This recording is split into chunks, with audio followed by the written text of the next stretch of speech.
Do we know who's going to be speaking? Yes, Mr. Buzbee. Okay, he'll be fine. Just want to know because we might have to move the mic. Yeah. Okay. We're good.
We have one more person.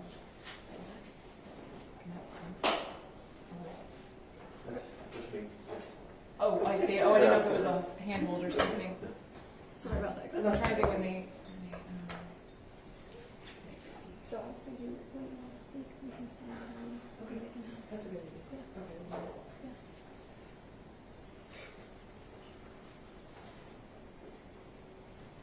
Was that live, me doing that? Testing. Okay. I'm sure I'll do something. Yeah.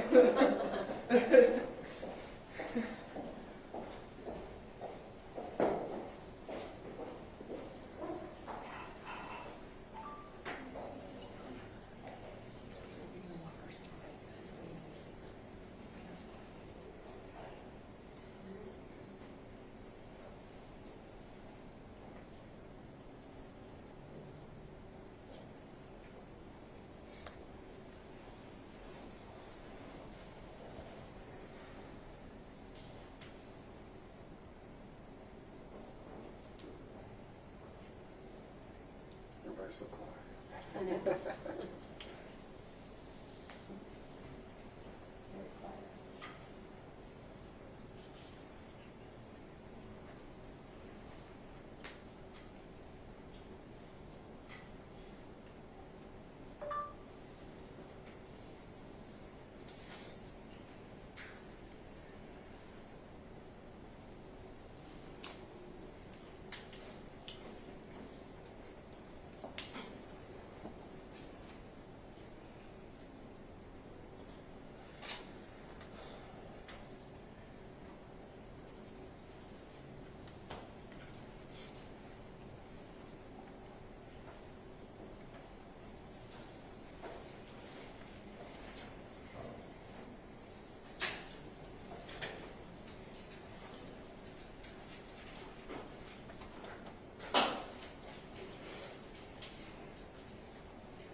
we ready? We're waiting on one more, is that right? Yes. Okay, we're going to go ahead and go, and when she comes in, I'll introduce her, and she has a few things to say as well. But this is, of course, many of you know this is Sexual Assault Awareness Month. There has been a proclamation from the White House about sexual assault and victims. I have with me, of course, some of my colleagues. I'll have them introduce themselves. Maria. Maria Elena Holmes. She is a lawyer here at the firm. Crystal Del Toro. Cornelia Branfield Harvey. Brittany Fujiko. And there will be a few other individuals that we will introduce you to momentarily. But the first person, in fact, I believe the most important person that I want to introduce you to is Ashley Solis. Ashley Solis is the reason we're all here. Ashley Solis came to me and told me a very troubling story about Deshaun Watson. I spoke to her many different times. I discouraged her from coming forward. I discouraged her because I knew this would be the reaction. Ashley Solis is a very brave person. She's very brave. She was the first individual who filed a lawsuit. It is because of her bravery that we are here. She has been a pioneer. You have heard from the Watson team that they want to know the identity of these victims, that maybe they don't even exist, that we've been trying to hide their identity. Well, that is not true. I introduce you, Ashley Solis. She will not be bullied, and she has a statement she would like to read. Good afternoon, everyone. My name is Ashley Solis. Remember that name. I hope every woman or man out there who is a survivor hears my story, and I hope my story gives them courage to speak out. It has taken me a long time to get to this point, to come out publicly and speak my truth. I know a lot of you are probably wondering who I was or if I even existed. I was afraid. I'm not afraid anymore, and I do exist. I'm here to take back the power and take back control. I am a survivor of assault and harassment. Deshaun Watson is my assaulter and my harasser. Deshaun Watson assaulted and harassed me on March 30th, 2020, in my own home, doing what I love most, massage therapy.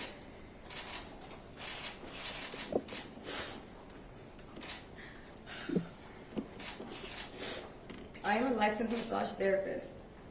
Now that profession that I love so much has been forever tainted. I'm deeply saddened, but not surprised to see so much victim blaming in the press and by online commenters.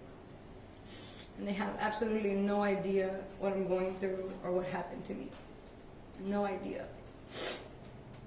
This incident has impacted me in many ways, and those ways are hard to describe. I feel a range of emotions: guilt, embarrassment, shame, courage, anger, sadness, and numbness. Some days I feel like a hero, other days I feel like a failure.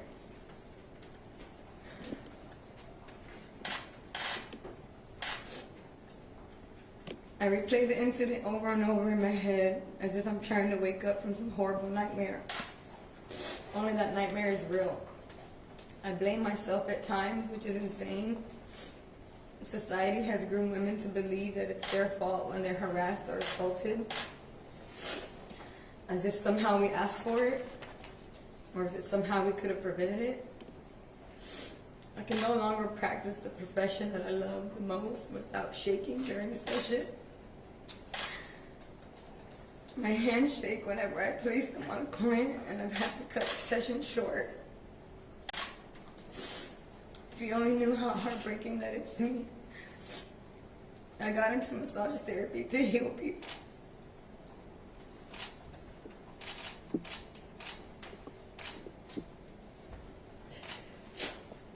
To heal their minds and bodies. to bring peace to their souls. Deshaun Watson has robbed me of that. He took that away from me. He tainted a profession in which I take enormous pride. Flashes of Watson's face rush to me in the moment. I think of his penis touching me, which sends me into a tailspin. I suffer from panic attacks, anxiety, and depression. I'm in counseling as a result of Deshaun Watson's actions. I hope he knows how much pain he's inflicted on me emotionally and physically.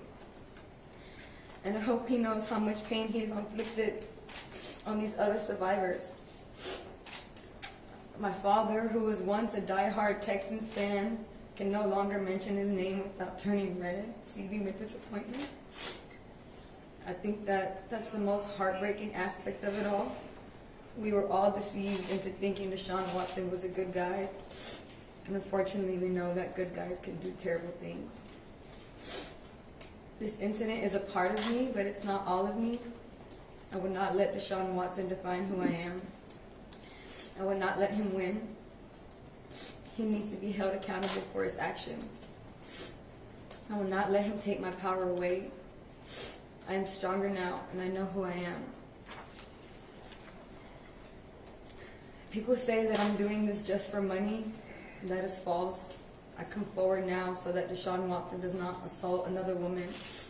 And I come forward now in the hopes that no other human being will assault another in the future. I want to prevent this type of conduct. I come forward now to bring change in our society. I am seeking justice not just on behalf of myself, but for all survivors. I stand with you all. This is about having my voice heard. This is about having other survivors' voices heard. And my name is Ashley Solis, and I am a survivor. Me too. Thank you.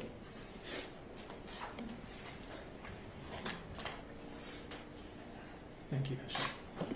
Ashley has provided a statement to the police, as have at least one other individual, perhaps more. I now want to introduce you to Rose Luna. I think Rose will probably sit there. She is the CEO of the Texas Association Against Sexual Assault. This organization is a unifying voice to eliminate sexual violence in Texas. There is a statewide coalition of survivors, advocates, rape crisis centers, and allied professionals committed to fostering a culture that respects the fundamental rights and dignity of all. Rose, thanks for being here. So can we move the mics over? Thank you. Thank you, and thank you for That telling your story and being so brave. My name is Rose Luna, and I'm the CEO of the Texas Association Against Sexual Assault. We are the statewide coalition committed to ending sexual violence here in our great state of Texas.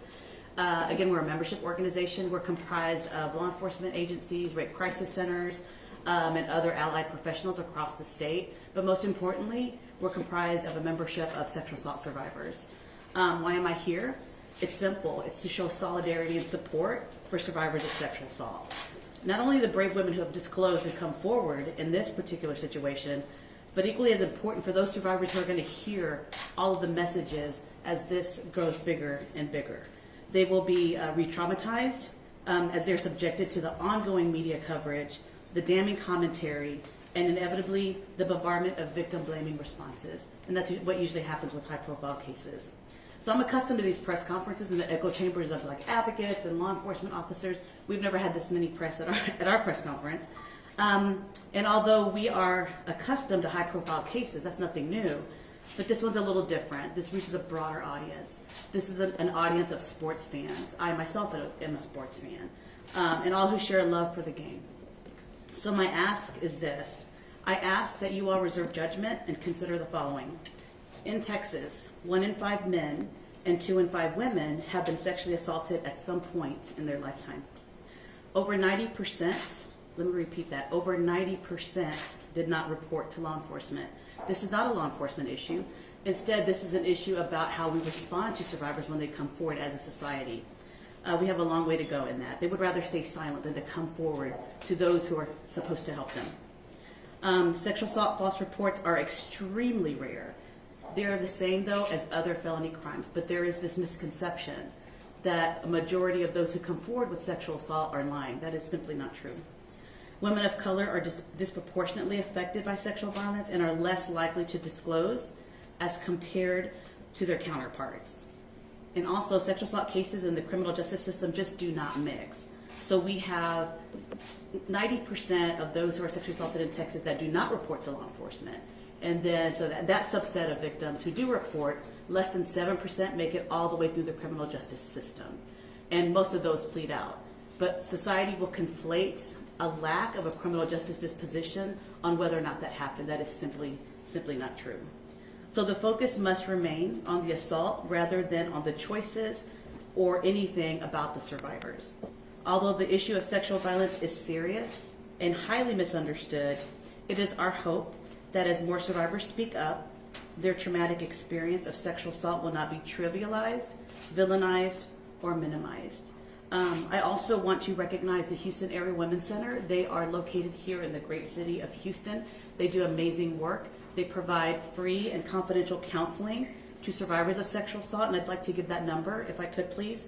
If you are a sexual assault survivor in this city, please call 713-528-7273. There is also a live chat at hawk.org, HAWC.org, to have anonymity and to chat and process what's happening. There's also, if you're not from Houston and you're from across the state or across the country, there is a RAIN hotline, 1-800-656-HOPE. Thank you so much for your attention to this matter. I'm now going to introduce you to Rachel Fisher. Rachel? Rachel is a registered nurse with a Bachelor's of Science in Nursing. She specializes in forensic nursing and has been board certified by the Commission for Forensic Nursing Certification through the International Association of Forensic Nurses in adult and adolescent sexual assault, as well as pediatric sexual assault. She is an expert in the field of sexual assault and victim recovery as a legal advocate and an expert witness. She's also very active in fighting against human trafficking and sexual assault and heads Forensic Nursing Consulting and Education, LLC. Rachel? Thank you for having me here. As many of you know, April is Sexual Assault Awareness Month, so the timing of this is crucial. What I do for a career mainly is sexual assault nurse examinations, and I've treated thousands of victims of sexual assault and domestic violence. And when they come to me to the hospital, they give me a medical history of what they've been through. They go through a vigorous exam, a rape kit at many times if it's an acute exam, but they have to relive an experience, a traumatic experience that happened to them that they're finally able to come out and talk about. And in each of those exams, each patient, each victim is individualized and everyone responds differently. We see patients in the acute phase within the first 5 days and we collect evidence, but we also see a lot of chronic sexual assault cases that are disclosed years after many times, but they finally just want that healing. So they come to us for that medical treatment that they deserve and a chance to finally tell their story. And in many times in these delayed outcry cases, we see, especially in children, you see a child goes to school, somebody else tells their story, and then they come home and they tell their story, or they watch a video, because there's strength in numbers. When you're sexually assaulted, you feel so alone. There's been studies done on sexual assault survivors that don't report for a variety of reasons. The first one being a fear of self-blame. They blame themselves for not being big enough, not being strong enough to stop it. When that traumatic event happens, they go into a traumatic neurobiologic response of flight, fight, or freeze, and many freeze. The traumatic event happens, and there's nothing they could have done about it, and they blame themselves for not being strong enough to stop it. And the second one is fear of retaliation from the community, from their families, from the abuser, and fear for their safety of what if they do report, and what if the criminal justice system does fail them? What if their perpetrator does not get prosecuted, which unfortunately that happens in many of these cases, and that leaves them very afraid for what's going to happen next. And those are many of the reasons that they don't. So the moment in their life that they come to a spot where they feel that they're not alone, that other people are in this fight with them, and that what happened to them in that room where it's just a he said, she said, and all they feel is their own pain of what they experienced, when they realize that they're not alone in that and other people have experienced that too, they finally have the strength to come forward and say, me too. And they're not alone. They're surrounded by support in a community.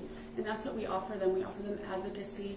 We offer them places like the Houston Area Women's Center, an advocate to come to the hospital, to walk them through the process and to explain the court process to them. And many times they still don't want to go through the court process because it's scary. It's expensive. There's a lot of fees that they don't have. It's a long, drawn-out process that they have to relive that over and over again. So the possibility of a civil case versus a criminal case, many choose to do civil because that gives them the autonomy, the power and control that was taken from them in that moment of their victimization. They now have the power and control back. They have their voice back, and they have the autonomy to be in control of their own case, to determine the outcome of what they want to happen specifically in their case, that they have that power back. And that's what we encourage victims to do, is take back that power and control, take back that autonomy, and to fight. And for any victim that's out there, you're not alone. There is support. There's communities out there to support you in this, whether you decide to go civil, criminal, whatever it is you decide to do, or if you don't decide to report, you're not alone in it. But your pain is still valid. You know what happened. You have to live with that for the rest of your life, but you're not alone in that. So keep fighting. Fight for you. Fight for your healing, and fight for justice. Thank you. I want to now introduce you to Dr. Niecy Hamilton. Niecy is a survivor. She's also a political activist. She's an award-winning human trafficking expert, activist, and survivor with 5 years of experience and multicultural background, committed to encouraging diversity and inclusion and making a difference. She's a proud owner of a for-profit organization named the Survivor's Voice of Victory. Her mission is to raise awareness in communities and give young African American women, girls and women, a safe space to practice reporting to lead them to safety. Niecy? I would like to start off by honoring God for this press conference. And then I would like to say I want to honor Tony Buzbee for his heroism in human trafficking. Even as a leading expert, I can tell you that demand suppression is important. And he fights that. And that's what I love about the Tony Buzbee law firm. That's what I love about Cornelia. They fight. This is a fight. Let me help you understand something about human trafficking for Houston. Since COVID, the inception of it, 93% of sexual exploitation has gone up just online alone. That means 1 in 4 girls and 1 in 6 boys will have been sexually exploited by the time that they're 18 years old. That's just Houston. I can't purport statistics for other cities, but what I do know is just from the information I have alone, just from the testimonies alone from these 21 women, I am appalled. I am embarrassed for them. I am sick to my stomach that we are still allowing constricted prostitution. Whether it's public or private, prostitution is illegal. And we cannot allow these type of instances, whether it be of a wealthy empire or not, to continue in Houston. Tony Buzbee is my own attorney, and he's also represented me in my own human trafficking case against some very elite trafficking groups. That was very hard. It was very difficult. I too stand with these women. I do too stand with Cornelia in the fight for their rights, the fight for their voice to be heard. We should not be hiring people to do one job only to allow them to come in and to practice something else other than. The penal code doesn't allow it. Tony Buzbee doesn't stand for it. Cornelia doesn't stand for it. I, as an expert in human trafficking, sexual assault, and domestic violence, do not stand for this. I'm wondering if we as Americans in the city of Houston are going to stand for this and allow this type of sexual behavior, this type of sexual deviance to continue. My name is Dr. Niecy Hamilton. That is a street name of mine because the community respects that I have to be the eyes and the ears for the people who are not allowed to have the seat at the table, whose voices can't be heard because they are afraid. I like what Rachel said. She is so spot on. This month is April. It is Child Abuse Awareness Month, and we must be sensitive, not desensitized, sensitive to the arena of the amount of sexual exploitation that goes on, not just with our children, but with adult women. I don't care if you come from a poor background and you're pimping on a lower level, or if you come from a wealthy background and you're pimping on a high level, on an elite level. It's not acceptable. The behavior is not acceptable. I stand with this team. I stand with those 21 women who were victimized, who were afraid to come forth and explain themselves, to tell you guys their stories. That means that they have to open their lives up to the world for a very long time, and that's no easy deficit. I love Tony and his work, and I'm proud. I'm proud of these 21 women, and I pray that you guys, without judgment, receive their testimonies, receive them, receive the Tony Buzbee Law Firm, receive me as an expert and a witness to human trafficking and sexual assault. Thank you. Thank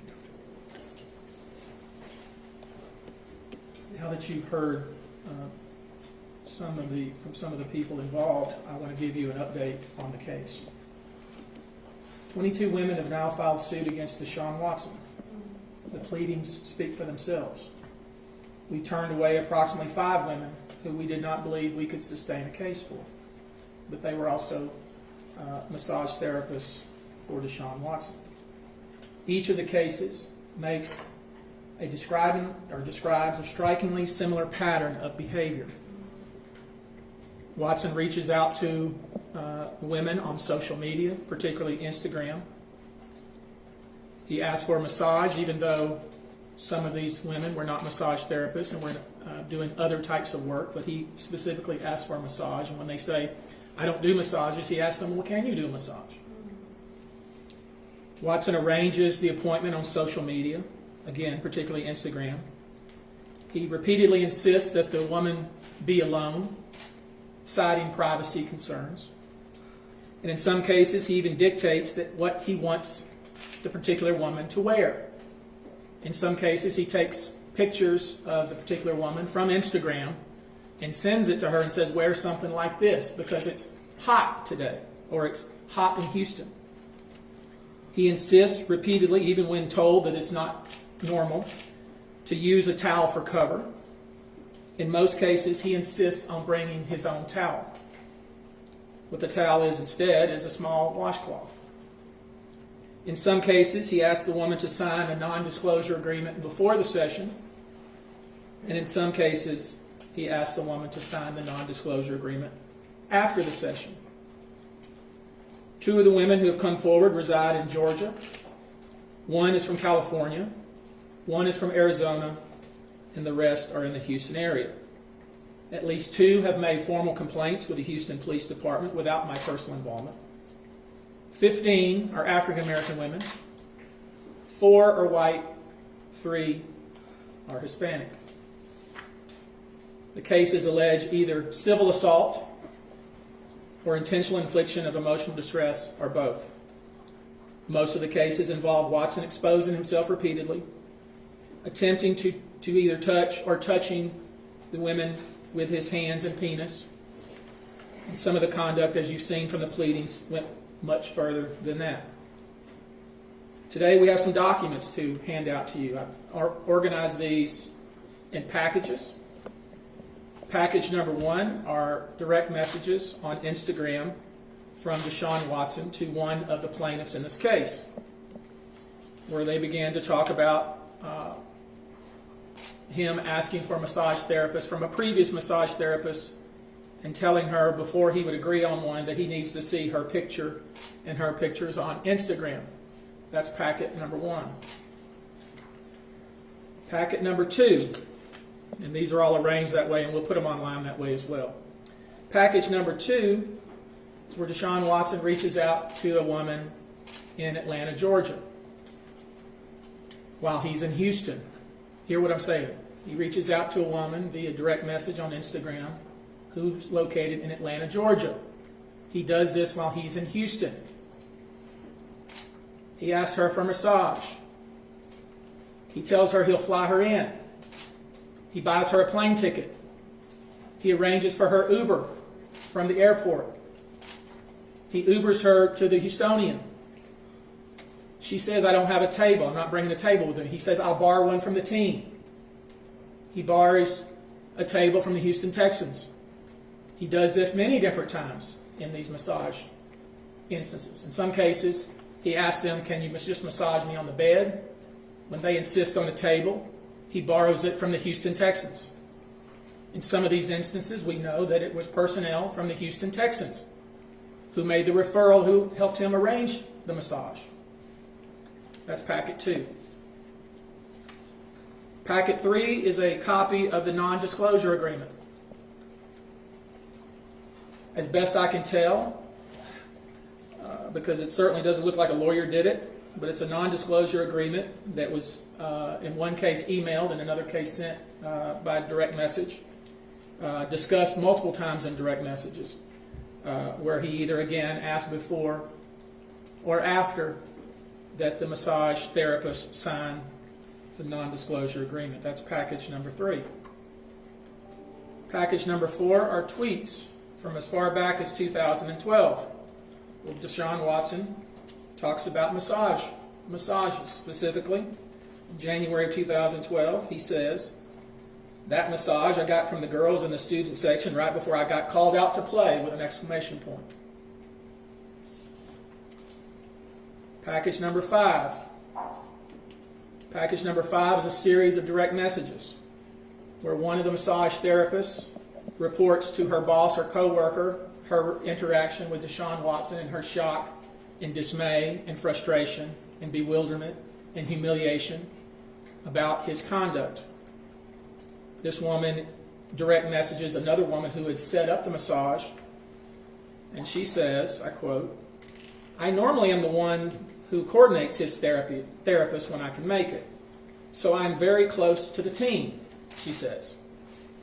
She says, now remember, at this point, the individual had not been identified. They just said, I had a very bad experience in my last massage. And since she had made the referral, the woman says, you don't have to tell me, but out of curiosity, was it Deshaun Watson? She guesses who it was without being told. And here's what she says. And if you wonder why some of these victims did not come forward immediately, if you wonder why some of these victims are reluctant or wary, listen to the words that she puts in a direct message. So she can report to police, but from what I understand, they won't do much. So she's discouraging her to report it to the police. She goes on to say, I can get the player personnel person for whatever team it is for her. That's who you would talk to on the team to handle it. They don't do much about the situation, though. She goes on to say, it sucks, but it's just like a regular client. In my experience, they usually try the first time, then stop. If it's Deshaun, I'll call his manager or agent on behalf of her if she'd like. These guys are used to never being told no, and women throw themselves at them daily. It's easier said than done, but shake it off. There's nothing she could have done or can do. Now you wonder why somebody might not come forward when this is the type of information they're being given, when they claim that they're close to the Texans and police aren't going to do anything about it. And the best thing you can do is block his number, unfollow him on Instagram, and never have any further contact from him. Also, part of Package 4 is a direct message, iMessage, that makes clear that Quincy Avery, quarterback coach for Deshaun Watson and many other quarterbacks, made at least one referral of a massage therapist to one of the victims. And I now have to do this, and I didn't want to do this, but I'm going to do it. We saw just recently that the Watson team released statements from 18 individuals who claimed that they had massaged Deshaun Watson and he never did one thing wrong. And that may be true or that may not be true, I don't know. And laying aside the number of massage therapists involved and why somebody who has access to world-class therapists, world-class medical team, world-class trainers, hundreds upon hundreds of thousands of dollars of people who are on staff to do massage, why that individual would feel necessary to reach out to more than 50 massage therapists, some of which do not even specialize in massage, via Instagram, and insist that he sees their pictures and tells them what to wear, and insists that it be alone. Lay aside that question. Here's what I think you should know. One of these individuals that was released said, I've been providing massage therapy to Deshaun in 2018 and massaged him at least 40 times since then. I've never had a single uncomfortable or inappropriate experience with Deshaun. That was the statement that was released. Well, let me read to you the direct message that this individual sent that we now have a copy of. I told you I stopped working with him. Yeah, why? Because I was hearing too much stuff about him messing with other people, like other therapists and estheticians. He's been doing a lot the last 3 or 4 months. I even told his ass he needed to be careful because his name getting around. I just hope don't nobody call me to question me. That's 2 different stories. Now, am I suggesting that the 18 women had bad experiences? I don't know. Am I suggesting there's a reason they come forward? I don't know. That's the questions for you to ask. But what I do know is that what was said publicly by this one individual and what is said privately were 2 completely different things. Now, what we're going to do now, other than provide these documents to you, is I'm going to have Cornelia read a statement from another victim. It's very difficult to read. Cornelia, please introduce the person. This is one of the 22 plaintiffs. She has the courage to release her name, and she had the courage, she was told by her therapist, write a letter to Deshaun Watson, not to deliver it to him, but to help you in trying to get past, if you can, what he did to you. Cornelia? Thank you, Tony. Can we?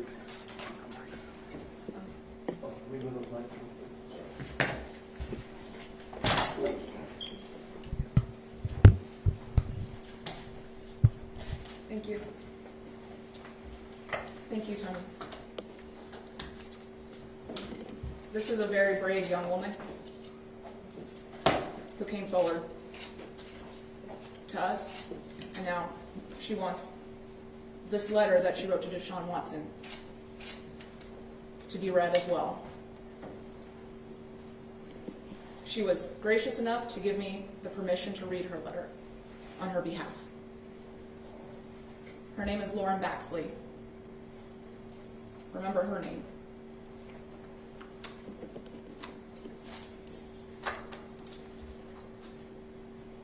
When you reached out to me through Instagram, I was excited to work with you.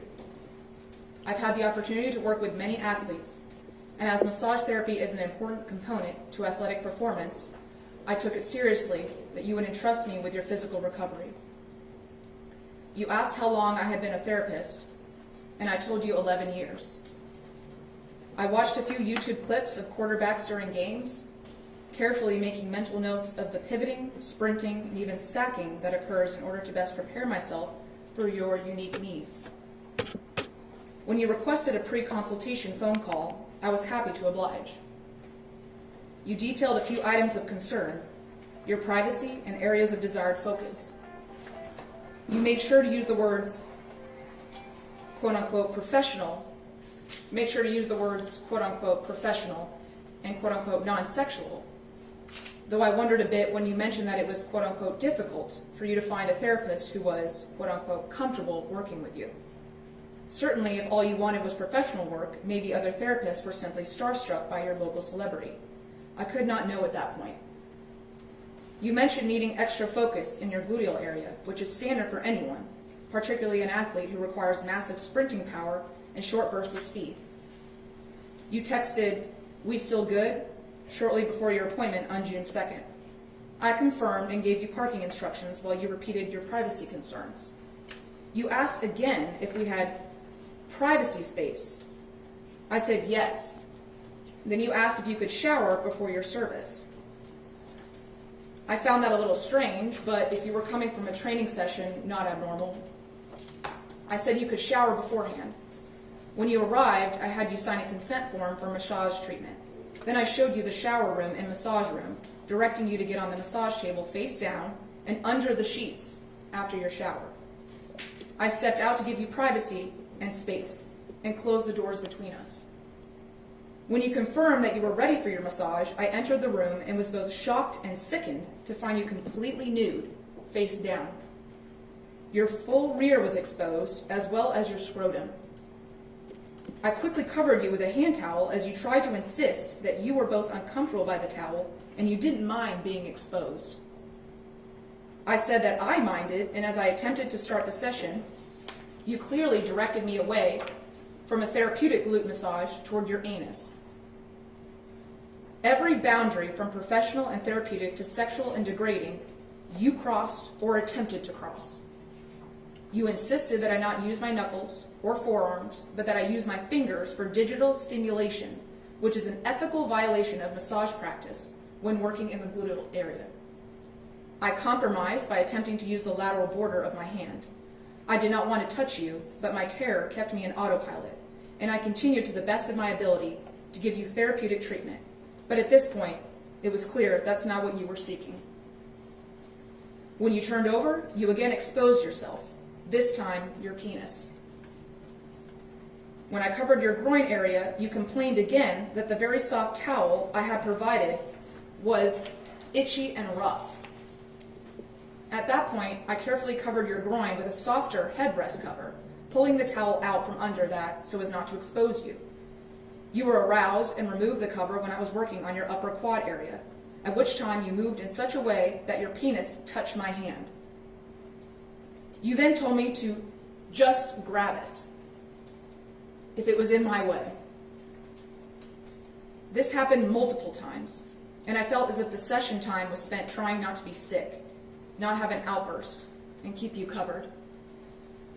In those minutes, I considered my past, present, and potential clients who were connected to you through the Texans franchise in your social life. With your millions of fans and followers, with your resources and income, I felt both powerless and trapped. My work contract with my building was tied to my lease, and at the snap of your fingers, I knew my good reputation, my home, and my career might be lost. Other than my massage license, I had very little education to fall back on in hopes of finding supportive income. My anger and disgust burned within me, both at you and at myself. My false sense of shame in the way I had been cornered did not sit well with my outspoken nature against abuse of any kind. I have been angry at you for so many reasons since that day in June. I am furious that the talented and hardworking young black man that gave so many children inspiration is nothing more than a predator with power.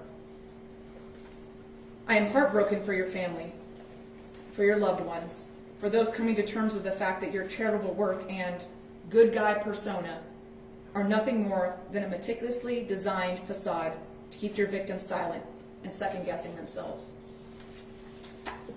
How can such a good man do such terrible things, and with frequency and total disregard for his abuse victims? You are not a good man. Anything good that you have done is poisoned by your true nature. Maybe you suffered abuse yourself in the past, and maybe you have genuinely attempted to convince yourself as much as us, your victims, and the general public that you are without fault. Maybe you need intensive and professional long-term help. But that does not humanize you or the terrors you have inflicted upon countless powerless women. I have written this upon the recommendation of my trauma therapist to forgive myself for not speaking up sooner, to forgive myself for not being braver. But I have also written this so that you can know, without excuse or justification, that you have deeply and irreversibly brought terror to me and others. There is trauma associated with unwanted sexual contact and assault in a place that's meant to bring peace and therapy. But there are even deeper terrors that you have brought in my life. The terror that my partner might not believe me. the fear of abandonment and loss of my job. I have had fears of being attacked in my own home or business after reading comments from your fans and supporters. I have felt nausea and heartbreak over seeing accusations that my pursuit of justice is an attempt at receiving fame or money. Be assured, I have worked with far more wealthy clients and with clients who have far more global celebrity. None of them have perpetrated sexual misconduct towards me, only you. I initially came forward to offer solidarity to other women,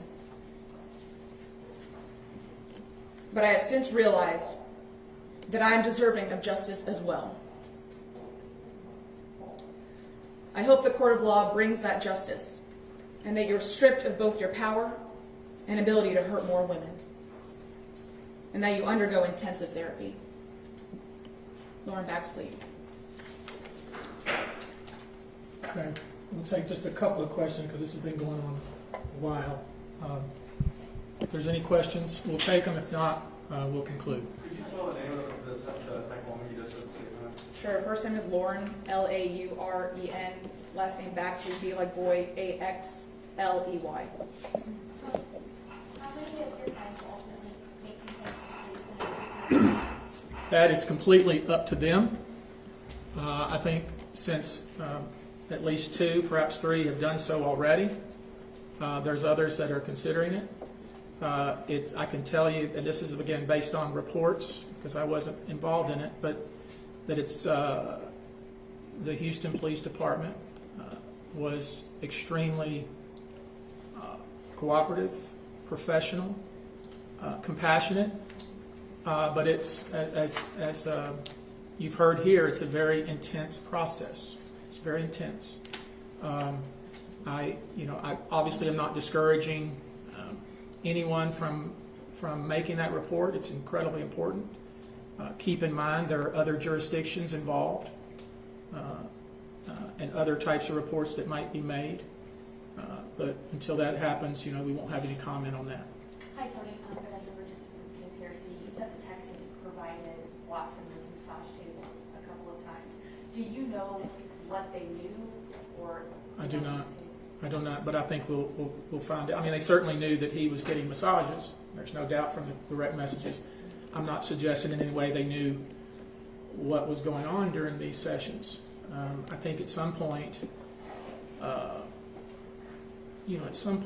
when you have all the resources available to Deshaun Watson and you know that he is going elsewhere at some frequency, you have some obligation to ask some questions. Now, but I'm not making any comment about the Texans and what they knew and when they knew it. Did Ms. Solis submit that first complaint on Friday, criminal complaint? Say it again. Did Ms. Solis submit the first criminal complaint on Friday? That was another client. Have you contacted anybody from when he was at Clemson? No. I'd like to ask Ms. Solis a question if she is. No, we're not. She's not taking any questions. Tony, right now 22 filed lawsuits, 5 have turned away. Any possibility more are coming, whether it be here in Harris County, in Fulton County, or in LA County? I don't know, but I will say this: they hear from Ashley Solis. Maybe they will, because I think we all realize the bravery and courage involved here for her to step forward and do this in front of. I'm nervous with all you people here. I can only imagine how she must be feeling. I think we got to really remember that it takes a lot of courage to step forward. But hopefully, if there are additional women out there, and I'm not suggesting don't call me if you don't want to call me. There's thousands upon thousands of lawyers in this town, but come forward. I think it's important. Tony, when it What comes is to the spelling of Mrs. Solis's name? Ashley, Ashley Solis, Solis. and when it comes to hearing that he brought in possible victims from other states to Houston to victimize them, does this cross into anything like trafficking or anything like that when it comes to bringing in victims to sexually assault them and then fly them back home? That's a question you should ask somebody else. Tony, when did you first talk with Mrs. Solis? A couple of months ago. Okay, thank you guys. Appreciate it. Thank you.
probably overdid it, but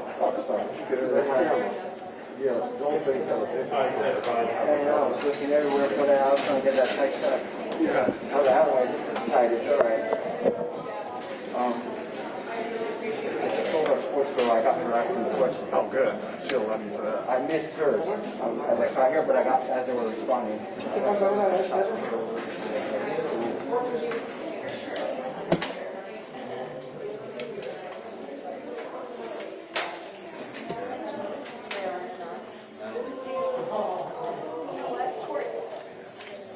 Did you get all the practice, Courtney? I think they're all in one pack. Oh, they're all in one.